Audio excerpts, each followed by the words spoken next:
Hey, Toxiba Luke here, how's it going? I remember not too long ago that if you wanted a Carplay unit, especially a wireless one, you're paying £400, £500, £600 because you could only get them from the big names. And now you can seem to get them for £130.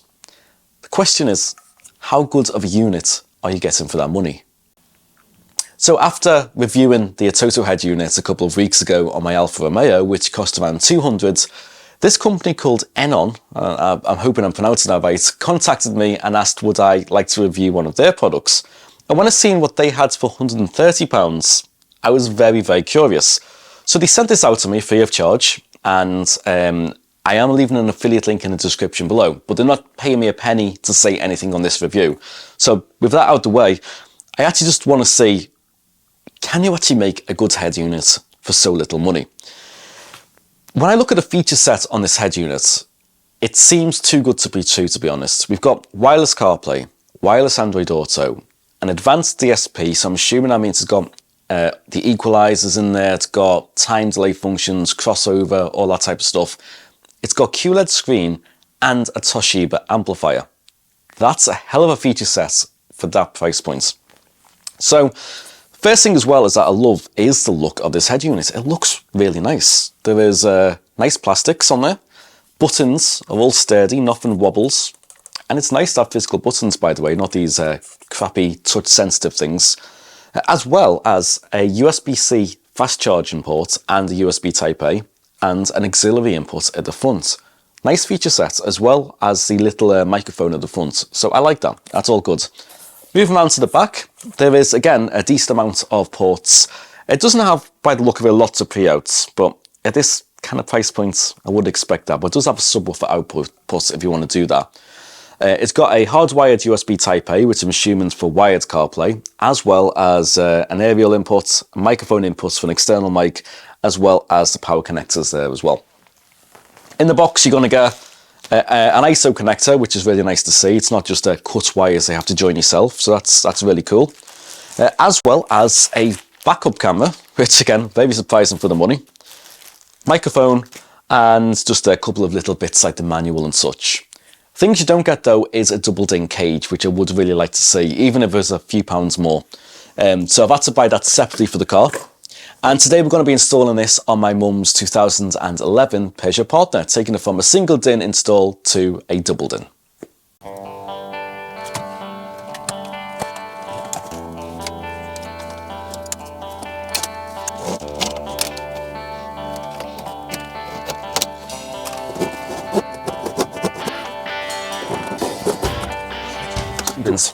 And also grabbed this adapter harness that I bought off eBay, which converts the Peugeot wiring, which is a quad lock connector, into the ISO connectors that the head unit requires.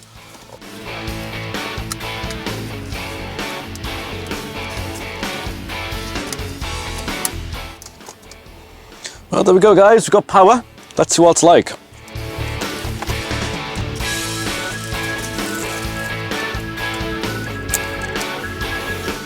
Well, pretty good fit. I know the dash curve's slightly at the bottom, but as far as aftermarket goes, I think that looks pretty well in here. Plastics definitely match this car very nicely. Now it's in the car, I've had a chance to play around with it a bit. I'm actually very, very impressed because, firstly, if I just actually, before going to CarPlay, which is working great, if I go into just the settings on here and I have a look at the equalizer and the DSP on here, very, very cool. So much stuff we can do. We've got I'm guessing it's a 15 band equalizer on there. We've got bass boost functionality if we want, and we can also kind of choose which frequency to bass, so we don't boost, so we don't have to boost too low. Balance settings, loudness functionality, again we can tweak that. We've got DSP functionality, which is really, really cool on a head unit at this price point. That is a very, very surprising and welcome thing to have. So this essentially says if you're sat in the driver's seat, it will delay particular speakers in order so it reaches your ears at the correct time. And you can actually manually adjust as well for particular time intervals. I'm just going to use one of the presets for now, as well as a low and high pass filter, which is also really cool for not giving the low frequencies to your speakers if they can't handle it. So, for example, in this car, I've cut them off at 90 Hertz. which also stops the amplifier in this having to work as hard as well, because low frequencies use more power. But all the other stuff, it's cool. It's very easy to use. It feels almost on its default interface a bit like CarPlay anyway. You can map steering wheel controls to it if you have the right adapter as well. Unfortunately, I've not put the right adapter on this car for that, but that is a possibility.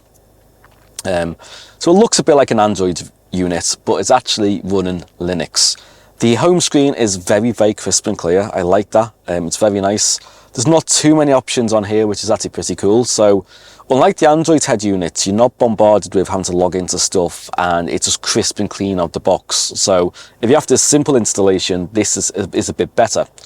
In terms of the USB ports at the front, the USB Type-C is only for fast charging. It does not transmit data. The USB Type-A below, that is for data. So if you want to put wired CarPlay on, for example, you would use that. My suggestion is use the USB Type-C for wireless CarPlay, so you can charge the phone, still fast charge it, and still have wireless CarPlay at the same time. The reason I might want to do this is, say I'm going through a McDonald's drive-thru or something, I can take my phone, scan it, pay for stuff, and it's still connected to the car. Ignore the time disappearing on this car. That's the way it's wired into this car. It's not the head unit's fault. So I click on CarPlay. You can see it's wireless, says my phone, and it's responsive. Probably one of the most responsive wireless CarPlay units I've seen. I'm not going to give you a demonstration of CarPlay because if you're using it, you probably know what it is. But there it is. It's cool. All works. I'm surprised, really, with the functionality. The other thing is, as well, when I turn stuff up, even to the max, when there's nothing playing, there's no hissing coming through the speakers. That's probably due to the Toshiba amplifier in there, but it's nice, high quality. The sound is punchy coming through, by the way. It's not a low-powered head unit. It's not as good as a dedicated amplifier, an external one, but it's definitely decent for a head unit. Quite frankly, I'm blown away. I can't really say how I would improve this for the money. It's I would go as far to say that in many ways this is even better than the £200 Toto one, which I was very, very happy with in the Alpha. Especially because it's got like the USB Type-C at the front, it's got your charging. I actually think this looks just as nice, the screen's just as good, but this is cheaper, £70 cheaper. And yeah, you don't get Android on it, but you do get a nice simple interface instead. So swings and roundabouts, it can't do quite as much, but what it does do, it does extremely well.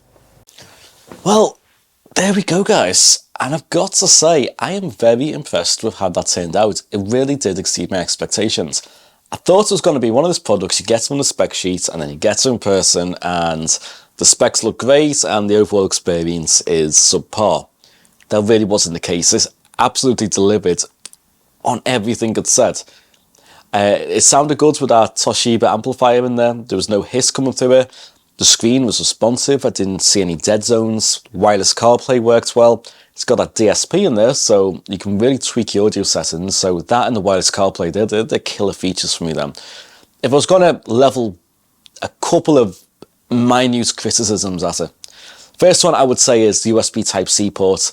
Make that data compatible. So if you want wired CarPlay and fast charge, you're going to get that as well, rather than just being power only. Also, it would be nice if I had a cage, or the option just purchasing a cage with it at least for a few extra pounds.